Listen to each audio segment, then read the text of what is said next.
Comment animer correctement son leurre de pêche? Pour moi, la question n'est pas correcte.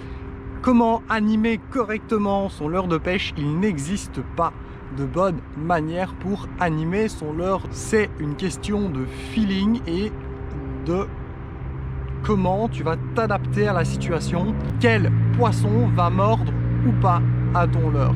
Tu peux par exemple imiter un poisson vivant ou un poisson mort, et certains poissons vont privilégier soit le poisson vivant ou le poisson mort. Je prends le cas des brochets ou même d'autres carnassiers qui sont souvent généralement en fleuve.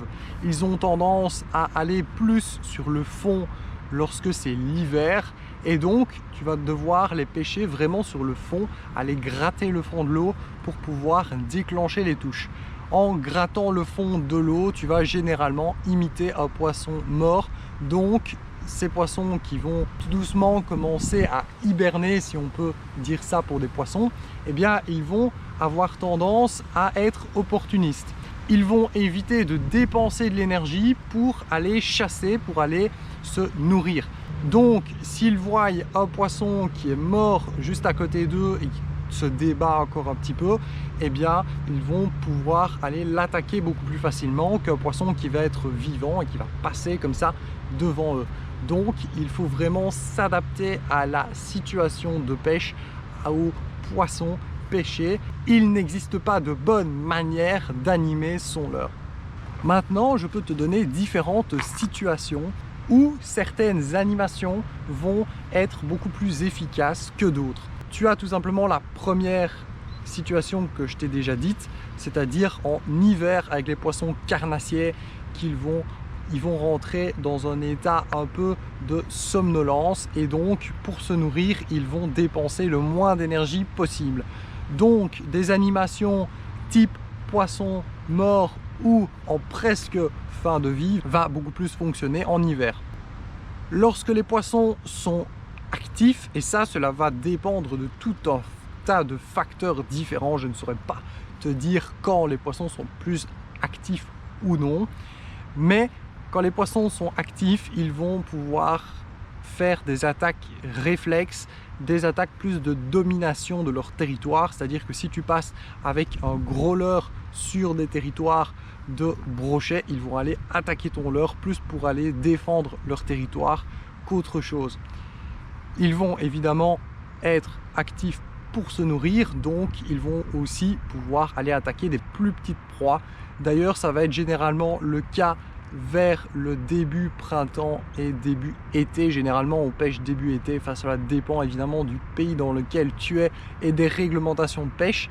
On peut pêcher avec des plus petits leurres lors de l'ouverture de la pêche, en tout cas début vers le printemps et début été, les poissons vont être beaucoup plus intéressés par des plus petits leurres que par des plus gros leurres. Donc ça va déjà faire une énorme différence. Et en termes d'animation aussi, on pourra aller avec des leurres qui vont être beaucoup plus rapides, beaucoup plus saccadés. Il faut aussi s'adapter bien évidemment aux alevins, au début de poisson.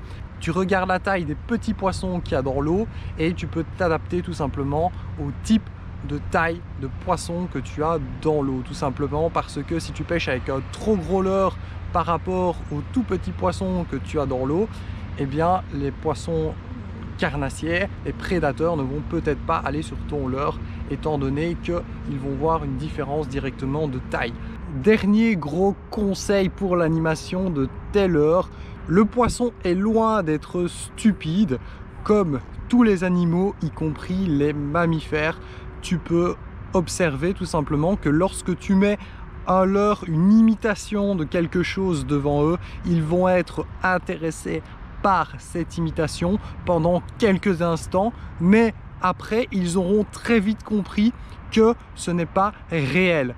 Donc un leurre qui imite un poisson, il ne faut pas se leurrer, le poisson, enfin le vrai poisson va comprendre que c'est un faux en fait.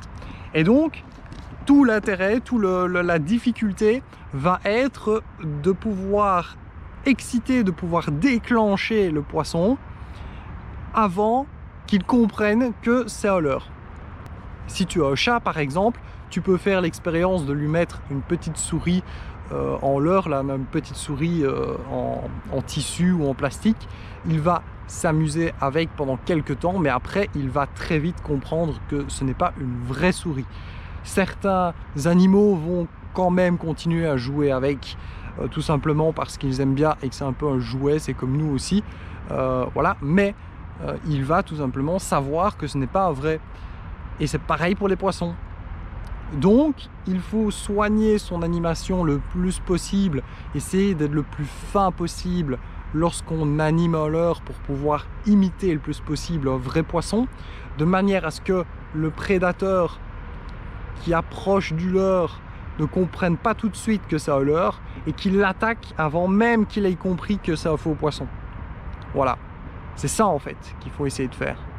Et il faut s'adapter évidemment au milieu et aux poissons que tu as évidemment sur ta place de pêche. Évite de faire des animations bien hard qu'on ne trouve même pas dans la nature, cela ne sert strictement à rien. Ça va justement faire l'effet inverse. Les poissons vont comprendre que c'est un leurre et ils ne vont pas mordre du tout. La seule chose que tu pourras peut-être espérer, c'est d'avoir une attaque réflexe, d'avoir un poisson qui sera un peu ennuyé, un peu embêté, d'avoir ça tout simplement sur son secteur, et donc il va peut-être attaquer ton leurre parce que ton leurre bouge en tous les sens et ça va l'énerver.